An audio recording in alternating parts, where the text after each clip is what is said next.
Pois é, a lei Magnitsky ela não é brincadeira. Dessa vez, o Donald Trump pegou o ministro Alexandre de Moraes de jeito, a lei Magnitsky pegou ele de jeito e acabou de cair, né? Acabou de sair fora o sistema eletrônico do próprio escritório de advocacia do ministro Supremo Alexandre de Moraes. Eu imagino que nesse horário ele deve estar possesso, revoltado, mas essa pressão do Donald Trump aí. Vamos entender do que se trata, vamos ver o que foi que aconteceu em relação ao ministro Supremo Alexandre de Moraes. Já vou trazer para a sua tela aqui, tem uma manifestação do Jeffrey Schickini sobre isso.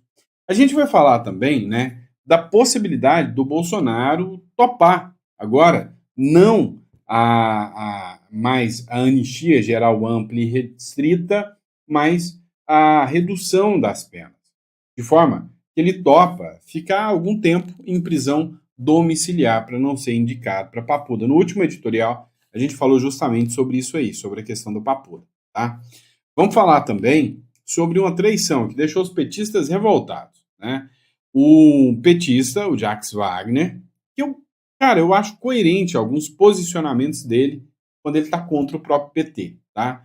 Ele andou indo a favor da lei da dosimetria. Nós vamos falar sobre isso aqui, tá? Então sejam todos bem-vindos, é um prazer enorme estar aqui com você. Você que nos acompanha há algum tempo aí, muito obrigado pela confiança. Você que chegou agora no canal, cogita se inscrever no canal, aqui você vai pegar informação sempre de relevância, informação que a gente sempre averigua antes de trazer todo o conteúdo para você aqui, tá bom? Bora para cima, vamos entender o que está acontecendo. Não esquece de se inscrever, curtir, compartilhar e vamos de matéria, vamos entender o que aconteceu contra o Alexandre de Moraes e a lei Magnitsky aí. Vamos lá, pessoal. Olha essa aqui. Urgente.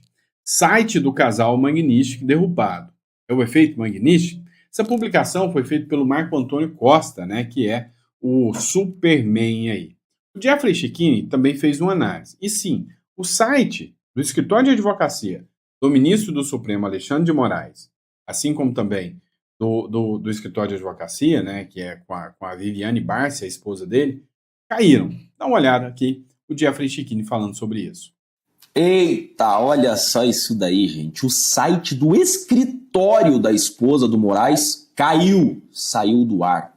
Efeito Magnitsky. Este é um dos efeitos da lei Magnitsky. Por quê? Porque o site do escritório estava hospedado em servidor americano da Amazon. Lei Magnitsky. Um sancionado não pode ser cliente de empresa americana ou de empresa que atue nos Estados Unidos. Olha só. E caiu também o site do Instituto Lex. O instituto que está em nome da esposa de Moraes. Gente, perde conta bancária, perde cartão de crédito. Os prejuízos são imensos. Agora, se você quiser saber mais sobre esse assunto, estar atualizado, eu te indico a Gazeta do Povo. Olha só, gente, essa super promoção que a Gazeta lançou aos meus seguidores. R$ 4,90 por mês. É imperdível. Gazeta do Povo tem o meu respeito, por isso que eu estou indicando, porque não recebe Pix do governo. Isso não tem preço, né? Se não recebe Pix do governo, óbvio que tem meu apoio, porque aqui tem informação sem máscara, não tem informação manipulada. E lá já tem mais informações sobre tudo isso que está acontecendo, então se mantenha atualizado, se inscreva como eu na Gazeta do Povo. É isso aí, pessoal. Então, Gazeta do Povo sempre parceira nossa aqui do canal também. Vamos lá. Vamos falar agora da questão da prisão do Bolsonaro, né? Aliados avaliam que o Bolsonaro toparia redução de penas com garantia de domiciliar. O que seria a possibilidade do Bolsonaro topar uma redução de pena, né? Segundo alguns aliados do Bolsonaro, ou seja, figuras próximas que ficam ali no entorno, né, são deputados, senadores, eles disseram que o Bolsonaro toparia, tá? Estaria de acordo com um projeto de redução das penas. Segundo eles, o Bolsonaro já sinalizou nesse sentido. Mas o Bolsonaro sinalizou no sentido que, desde que houvesse a garantia da manutenção da prisão domiciliar. Ou seja, o Bolsonaro ficaria em prisão domiciliar e em momento algum ele seria destinado para a Papuda. Bolsonaro está certo. Bolsonaro na Papuda é sentença de morte certa, na cidade de saúde que ele está. Tanto é que eu fiz um editorial para vocês, né, onde eu citei uma matéria lá do Paulo Capelli, onde ele dizia o seguinte: olha, o Bolsonaro não vai para a Papuda. O STF não vai ter coragem de mandar o Bolsonaro para a Papuda. Ele está doente.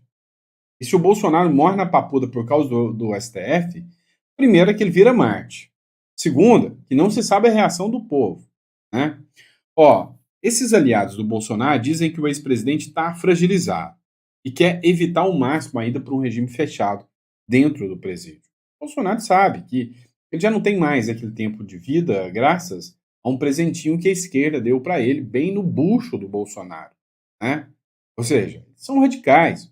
A orientação do PL ainda tem sido a de continuar buscando uma anistia ampla, geral e restrita, até porque o Bolsonaro é o plano A, mas cada vez fica mais difícil apostar numa pauta como essa. Tem um rapaz lá do Editorial Central, o Samuel Fernandes, né? Ele é analista de negócio, ele fez uma análise muito interessante. Então, para quem não conhece, eu recomendo aqui, ó. Inclusive, foi ele que está me ajudando, né, com essa questão de criar o aplicativo. O cara é muito, muito bom, né? E aí, para quem puder acompanhar, estou colocando um trecho aqui do vídeo dele aqui, lá no canal Editorial Central. Acompanha. Pessoal, todo mundo sabe que o maior sonho da esquerda é colocar Bolsonaro na mesma prateleira do Lula, ter aquele status ali de condenado. E a gente entende que se o sistema pudesse fazer tudo que tinha vontade com Bolsonaro, talvez aí ele já tinha pegado uma forca, ele já tinha ido pro paredão, mas está pegando tão mal essa perseguição que agora os próprios ministros do STF estão revendo aí o quadro de saúde dele. Porque quem não lembra, semana passada ele foi diagnosticado com câncer de pele, pessoal. Ele, depois daquela facada, o sistema gástrico dele nunca mais foi o mesmo. E sempre aí ele precisa de um socorro com urgência para ir para um hospital. E eles queriam ter aquela fotinha do Bolsonaro atrás das grades. Mas isso aí parece que está ficando cada vez mais impossível para o sistema. Olha só essa notícia aqui que saiu no canal Metrópolis. Saúde de Bolsonaro vira assunto no STF e torna Papuda improvável. Pessoal, vamos entender melhor essa situação aqui. Olha só, a saúde de Bolsonaro virou um assunto entre os ministros do STF. A preocupação maior não é com o recém-descoberto câncer de pele, mas com o quadro na região abdominal considerado delicado por médicos especialistas que atendem, inclusive, servidores da corte. Então surgiu essa conversa aí nos bastidores e eles sabem que o Bolsonaro não está enfrentando aí uma barra muito complicada na vida dele com o sistema de saúde. A gente ouviu falar aí que é soluços, a gente está vendo que o Bolsonaro não está bem aí há muito tempo. E a questão psicológica também, ela afeta muito, porque a gente sabe, o sistema queria Bolsonaro atrás das grades. Mas imagina só a comoção que ia dar no país se acontecesse uma situação. Coloca o Bolsonaro na cela, dentro da Papuda, igual ele sempre quis, e Bolsonaro venha a falecer. O que ia acontecer? A comoção nacional, o que ia gerar de repercussão negativa aqui para esse país? Agora parece que eles estão com medo de toda essa situação, porque aconteceu com o famoso aí Clezão, que era aquele apoiador que da Bahia, que foi preso e foi morto dentro da cela ali, precisando de um auxílio médico de urgente e não foi capaz de atender ele. Aí a gente entende aí, por isso que o Supremo aí tá pisando mais baixo agora com toda essa situação. Pessoal, voltando aqui. Inicialmente o Supremo pretendia enviar Bolsonaro para uma cela especial no presídio da Papuda, de modo a demonstrar que não haveria privilégio ao ex-presidente condenado a 27 anos de prisão por golpe de Estado e outros 4 crimes. Aí eu quero que você coloque na ponta da caneta aí. Será que realmente Bolsonaro fez esses crimes aqui? Será que existiu esse crime? Pessoal, o local que o ex-presidente cumprirá a pena devido à condenação ainda será definido, apenas após a apreciação dos recursos e trânsito em julgado da ação penal sobre o golpe de Estado. Pessoal, então foi essa notícia. A gente deu o nosso ponto de vista. Se você gostou, deixa o seu like, já comenta aí, ajuda o nosso canal a bater a nossa meta. Tamo junto, até o próximo vídeo. Pessoal, todo mundo sabe. Esse foi o Samuel Fernandes, tá? Pessoal, segue lá o editorial central para quem gostou do conteúdo. Mas a grande realidade que fica escancarada aqui é justamente isso, né? Ou seja, o Supremo Tribunal Federal entendeu que Bolsonaro morto, ele é mais perigoso do que ele neutralizado dentro de casa. E o Bolsonaro é ser humano. Ele não quer ir para a cadeia, mas também não quer se afastar da sua família. E agora, cá entre nós, você é apoiador do Bolsonaro, querer que o Bolsonaro encare essa, peite o STF e vá para a cadeia para pagar de machão, cá entre nós, você não entendeu, foi nada da regra do jogo, né? Bolsonaro está fragilizado, Bolsonaro não está bem de saúde, Bolsonaro sabe que são os últimos dias de vida dele, se depender do sistema vai ser preso ou vai ser do lado da família. Eu, no lugar do Bolsonaro, se eu fosse vítima de tudo isso, eu duvido que eu ia agir diferente e sim, provavelmente vai sair um acordo aqui. Isso aí é inevitável acreditar nisso. Bom? Pessoal, vamos falar disso aqui. O pessoal da esquerda está detonando o Jacques Wagner, chamando ele de traidor, o grande traidor do PT. Por quê? Porque ele divergiu do restante do PT e disse que apoia sim reduzir as penas do 8 de janeiro para mandar todo mundo para casa. Ele não apoia a anistia, mas ele apoia a dosimetria. Já é uma diferença, porque o PT quer paredão para quem foi no 8 de janeiro e para o próprio Bolsonaro. Dá uma olhada na fala dele e você me diz se foi coerente, se não foi coerente, aí você me dá a sua opinião. Olha, não se trata aqui de ceder ou não ceder, se trata aqui de achar razoável ou não. Eu sempre disse que eu acho razoável, porque, repare, é o Código Penal. No Código Penal está estabelecida a pena para cada crime. E tem um crime para golpe de Estado, tem um crime para afronta à democracia, tem um crime para balbúrdia, tumulto, como foi feito lá no 8 de janeiro. Eu acho que o Congresso pode se debruçar sobre ele e dizer, olha, eu acho que está de menos ou está de mais, vou aumentar ou vou reduzir. Eu não vejo nenhuma afronta. A discussão que vai ter é se esta mudança, que está na Câmara dos Deputados para ser apresentado o relatório pelo deputado Paulinho da Força, se essa mudança vale ou não vale para quem está lá. Eu quero dizer que quando a gente estava discutindo e resistindo àquela volúpia da anistia que o pessoal, os fanáticos do ex-presidente defendiam, essa foi uma medida de resistência. Não, vamos folgar um pouco a mão para o que eu chamo de massa de manobra, para os bagrinhos, e vamos concentrar o peso da punição naqueles que têm que ser mais violentamente punidos. Quem é? Quem pensou em matar presidente, vice-presidente, presidente do TSE? Quem pensou em derrubar uma eleição legítima, como foi a do presidente Lula e do vice Alckmin? Quem fez aquela baderna? Quem financiou a baderna, a bagunça? Não é para a gente brincar. Não é pouca coisa, gente. Depredaram o Palácio do Planalto, depredaram o Congresso Nacional, rasgaram tapeçarias e quadros lá de um valor imenso, que foi presente de outras nações para a gente, como aquele exemplo que ficou mais clássico do relógio. Aí, não, tudo bem. Eu acho que não, tudo bem. É óbvio que quem foi lá quebrar, para mim, a maioria são, desculpe o termo, mas são os bobos da corte. Que alguém pagou uma diária, pagou hotel, botou um, vamos lá, defender o nosso presidente.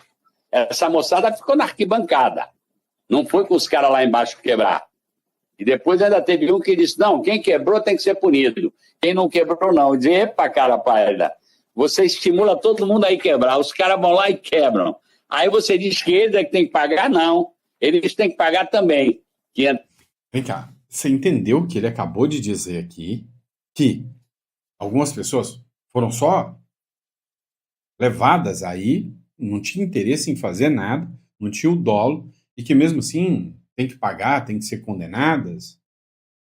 Eu ainda falo, não é? Para mim, não é anistia, é anulação total desses processos que são uma cinte com todos os direitos humanos, é uma cinte total, né, com o Estado Democrático de Direito. Por falar em assinte, vamos acompanhar essa matéria aqui. China amplia repressão ao cristianismo e veta evangelização juvenil. Olha isso. A China implementou um conjunto de novas regras e regulamentações que amplia uma proibição de conteúdos religiosos online, atingindo práticas como de ensino online, de lições bíblicas para crianças e a formação de grupos e jovens. Olha isso. De acordo com a revista de direitos religiosos Bitwinter, os artigos divulgados pela Administração Nacional de Assuntos Religiosos da China, na última segunda-feira, representam um endurecimento significativo em relação ao controle e da prática religiosa no ambiente digital. Se tem uma coisa que a gente sabe que o comunista não gosta, é de religião, né? A religião faz as pessoas pensarem, fazem as pessoas serem mais livres, fazem as pessoas terem princípios. Isso aí não agrada a turma do sistema. Vamos lá, pessoal. Moraes libera redes de Carla Zambelli e impõe multa em caso de post de ódio. Tá? Dá uma olhada nisso aí. Seria a pressão Magnitsky, o efeito Magnitsky já?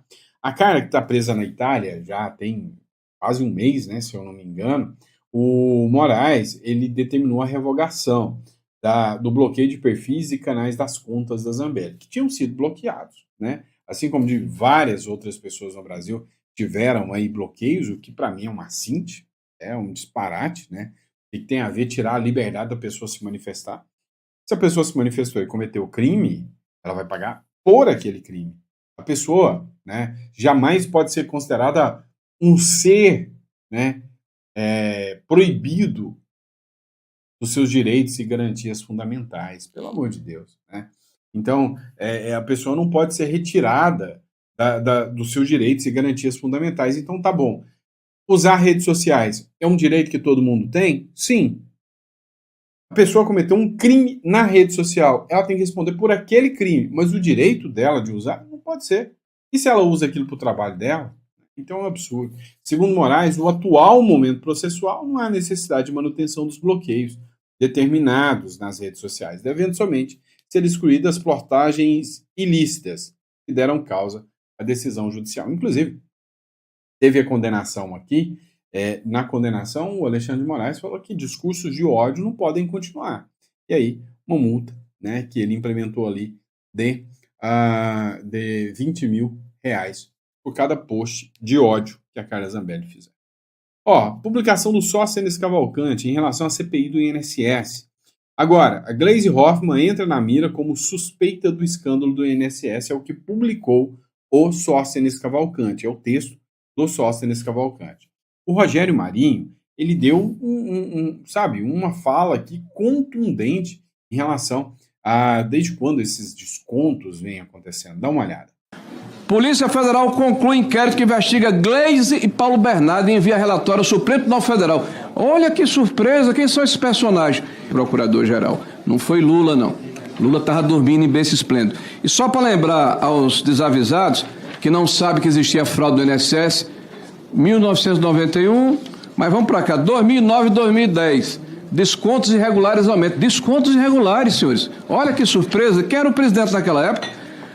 Descontos irregulares, o volume de desconto agora começa a aumentar, segundo o Baus. Eles começam a ser mais recorrentes, mas ainda tem algo muito localizado no varejo.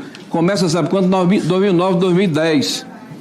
Aí vem contribuição compulsória. Aposentados são descontados sem saber se sindicatos faturam milhões. Olha que surpresa. Sabe quando é que foi isso, gente? Foi em 2010.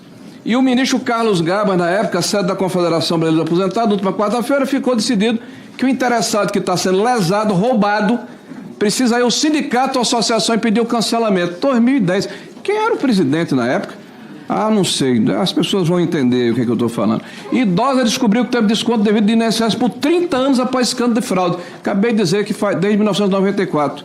Contribuição compulsória. Aposentados são descontados sem saber se sindicatos faturam milhões. 2010 também. Polícia Federal conclui inquérito que investiga Gleisi e Paulo Bernardo e envia relatório ao Supremo Tribunal Federal. Olha que surpresa, quem são esses personagens? 15 de março de 2018. E qual é o inquérito aqui? Consignados. Qual é o objeto dessa comissão, me parece, né? As pessoas talvez tenham se esquecido. E agora, esse partido que fica aqui dizendo que quer combater a fraude e tal, quer ajudar o trabalhador, é o mesmo que votou contra, há pouco tempo, na medida provisória que determina a retirada dos consignados. Né? É a mesma. E a esquerda ajudou a manter desconto que levaram à fraude do INSS, está aqui 2019, mostrando que foi combatida a MP, que nós apresentamos a 871. Nós estamos vendo aqui uma profusão de notícias. Vou até parar por aqui, porque para não constranger muito os nossos amigos. Mas vamos aqui. Pois é, né?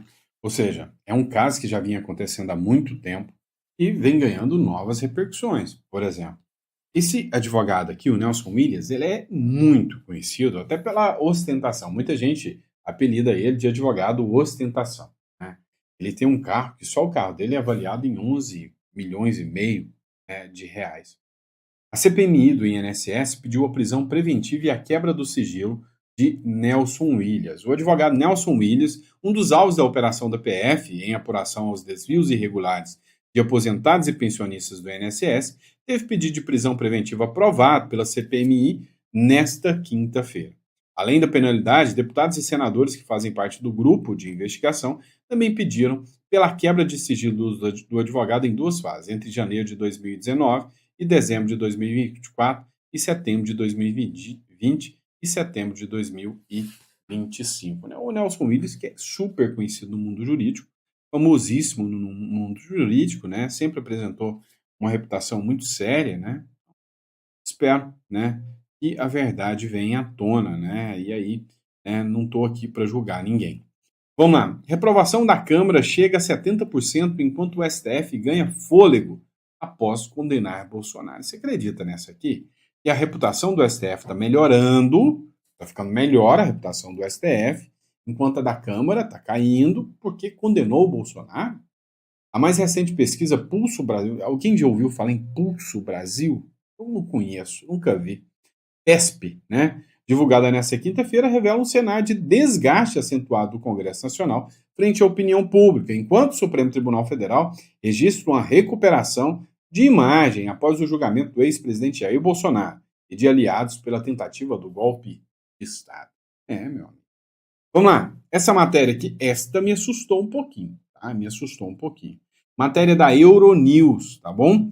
Meloni, que é a primeira ministra da Itália, direita, tá? Pessoa de direita, na ONU, criticou Israel por cruzar o limite, ou seja, disse que Israel está passando dos limites e começa a cometer crimes de guerra. Isso chamou a atenção, isso foi um impacto, né, para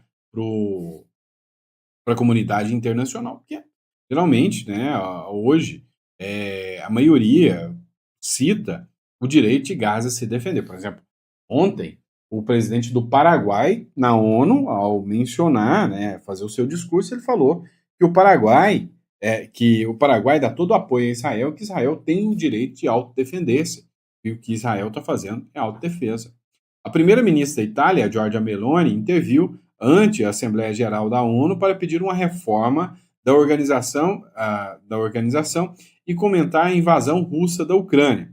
Afirmou que Israel cruzou um certo limite em Gaza, com uma reação desproporcional, ainda que a culpa seja do Hamas, né, de iniciar a guerra. Pois é. Vamos lá, partindo para o próximo agora, vamos diretão, né? Se vocês estiverem gostando desse formato diretão, vocês me avisam. Lascou-se, né? Lascou-se de vez. O preço do café vai subir 15% e jornalistas ficam em choque. O preço do café vai subir 15% e jornalistas ficam em choque. Pois é. Escuta só isso aqui. A Clauson Dutra tem mais informações sobre o preço do café, que já está caro. Vai aumentar mais, Clauson? Vai, Débora. Os cafés tradicional e extra forte podem chegar a custar até R$40 nas próximas semanas, após um reajuste de 10% a 15% anunciado pela Associação Brasileira da Indústria de Café. Atualmente, os preços de cafés de 500 gramas variam entre R$33 e R$35 nos supermercados, dependendo da marca. Com o aumento, o valor pode subir até R$5 por pacote, dependendo do ponto de venda e do percentual de aumento aplicado. O reajuste ocorre após 2 meses consecutivos de queda nos preços, apesar da inflação do café medida pelo IBGE ser de quase 40% no acumulado do ano. 40% de aumento do café. Caramba, né? Caramba. Vamos lá, pessoal. Essa aqui tá dando o que falar. Bolsonaro fecha apoio a Tarcísio para a eleição presidencial. Acordo foi fechado com líderes do União Brasil e PP. A única dúvida é quando o anúncio será feito. Isto aqui, segundo o Flávio Bolsonaro, é fake news. Isso, meu amigo, é uma bela de uma mentira, né? Olha só, Bolsonaro fecha apoio a Tarcísio para a eleição. Isto é uma fake news. O Flávio Bolsonaro escreveu o seguinte: acabei de sair da casa do presidente Bolsonaro e a matéria ao lado, obviamente, é mentirosa. Aviso aos navegantes de que Tarcísio, além de amigo, é uma pessoa preparadíssima, competente e não precisa ficar provando nada a ninguém toda hora, em especial sobre sua lealdade ao Bolsonaro. Não conseguirão separá-lo de Bolsonaro e tenham uma convicção de que estaremos juntos em 2026, para desespero da extrema-esquerda, que deve morrer de inveja de não ter um Tarcísio em seus quadros. Estamos juntos, Tarcisão. Cara, o que a gente precisa falar sobre isso aqui? 2 pontos. Primeiro, que o Tarcísio, né, já deu um recado de que ele pretende, né, ficar como candidato ao governo, tá? Ao governo. E provavelmente ele não vai querer arriscar, né, para não vai querer arriscar para a presidência da República. Inclusive, ele vai ter um encontro na segunda-feira com o Bolsonaro, é o que dizem os aliados, matéria do Metrópolis. O que eu não acredito muito, tá? Eu não acredito muito, não. Acho que o Tarcísio não vai jogar os pontos ainda, não, tá? Eu duvido muito. Agora, que esta publicação do Flávio Bolsonaro foi um cutucão no Eduardo Bolsonaro, foi. Tá? Foi uma rusguinha entre irmãos. Hoje eu vi um vídeo da Sadi. A Andréa Sadi falou o seguinte: olha, presta atenção. O Bolsonaro vai topar fechar o acordo com o STF, sim, para que ele fique em prisão domiciliar. E aí, ele aceita a redução das penas, aceita a dosimetria e reduz as penas, separando assim cada crime, ele vai reduzir bastante, e que ele cumpra a prisão de forma domiciliar. Foi um vídeo da Sadi. E li uma matéria aqui para vocês também sobre isso. Com base nisso, há a possibilidade do Bolsonaro dar apoio ao Tarcísio de Freitas, que já declarou apoio ao Tarcísio de Freitas, né, segundo matérias. O Flávio Bolsonaro disse que é fake news aqui ainda. Mas isso, Tarcísio, a gente vai estar junto em 2026 para desespero da extrema esquerda. O Eduardo Bolsonaro falou que será candidato. Então, de certa forma, mostra que o Flávio Bolsonaro está tentando apagar ali o fogo da fala do Eduardo Bolsonaro e estão tentando convencer, tirar o Eduardo dessa ideia. Cara, tem o seguinte: se o Eduardo Bolsonaro mantém a sua candidatura, a esquerda pode segurar, e todo mundo sabe que o Eduardo Bolsonaro vai ficar inelegível, segurar até ano que vem, minando, de certa forma, o Tarcísio e tudo, para depois deixar o Eduardo Bolsonaro inelegível e deixar a direita sem uma opção, não fez campanha, não teve alinhamento com o Bolsonaro, rachou. Então, tem que pensar muito bem agora qual vai ser a estratégia. E, cara, cá entre nós, vendo a estratégia do jeito que tá, eu ainda acho que vai ser o Tarcísio, tá? Sem Tarcísio, o Geraldo Alckmin seria eleito governador de São Paulo. As eleições de 2026 estão se aproximando, aliados do presidente Lula já intensificam, né, a disputa para a candidatura do governo de São Paulo. E os potenciais candidatos seriam o Alckmin, o Márcio França ou o Fernando Haddad. Fernando Haddad, sem chance. Mas o Márcio França e o Geraldo Alckmin, eles pegariam tanto esses isentões, essa turma limpinha, quanto pegaria também, né, a turma da esquerda. E sim, é uma possibilidade. Dentro do PT há divisões sobre o nome ideal. Uma ala defende o Haddad, dentro do próprio PT, considerando praticamente definido por aliados de Lula no Estado, enquanto outra está apoiando o Geraldo Alckmin, atual vice-presidente da República. Sem Tarcísio na disputa pelo governo paulista, Alckmin lidera a pesquisa de intenção de voto, o que também poderia abrir espaço para que ele disputa a vaga de vice de Lula na corrida presidencial. Tá? Vamos estar acompanhando. Vocês viram essa aqui? Última matéria que a gente vai tratar hoje, Capitão do Mato Mulher que ofendeu o deputado do PL é identificada, né? A esquerda é racista. A esquerda, ela é violenta. A esquerda é homofóbica, né? Mas eles fingem que não existe isso. Capitão do Mato, né? A mulher que chamou o deputado federal Hélio Lopes de Capitão do Mato durante a audiência da comissão que analisa a proposta do Fundo Nacional de Reparação Econômica e de Promoção da Igualdade Racial foi identificada. O parlamentar registrou o boletim de ocorrência na Polícia Legislativa do Distrito Federal. Tem que fazer isso. Tem que deixar de ser passivo, tem que mandar para a justiça, tem que processar, tem que usar o aparato judicial contra eles, porque eles usam o tempo inteiro contra o direito. Em menos de 24 horas, a corporação identificou a autora da ofensa. Trata-se de uma moradora de Salvador, na Bahia, que veio a Brasília para visitar a Câmara dos Deputados. O nome dela não foi divulgado. Tem que responder por injúria racial? Claro! É claro! A mulher chamou o deputado de Capitão do Mato, após o parlamentar se posicionar contra a proposta em discussão, que, segundo Hélio Lopes, quer acabar com o pardo, né, a figura do homem pardo. Vamos nessa matéria aqui, ó. Matéria do Duelo Nacional. A chefa foi bom, hein? Chefe do registro eleitoral de Caguaçu foi detida no Brasil com mais de 200 quilos de marihuana, né? Devia estar indo para alguma festa da esquerda, só pode. A funcionária, advogada de profissão e assinalada como suposta operadora política do deputado Miguel de Porto, foi detida nessa segunda, dia 22 de setembro, no município de Condor, estado do Rio Grande do Sul. O procedimento foi encabeçado pelo Departamento de Repressão ao Crime Organizado, o DRACO, da Polícia de Santa Maria. Na operação se interceptaram 2 veículos, um Peugeot com matrícula argentina, que ocupava um fundo falso de 254 paquetes de droga, né, marihuana, equivalente a 202 quilos, e um Toyota Fielder com chapa paraguaia, com placa paraguaia, que cumpria funções de explorador, né? Ou seja, ele ia na frente para falar, ó, tem polícia na frente, ó, tem blitz, volta. Então ele ia na frente cumprindo a função de controlador, né, explorador. Beleza? É isso, pessoal. Espero que vocês tenham gostado do nosso editorial. Sempre um prazer e uma honra estar aqui com vocês.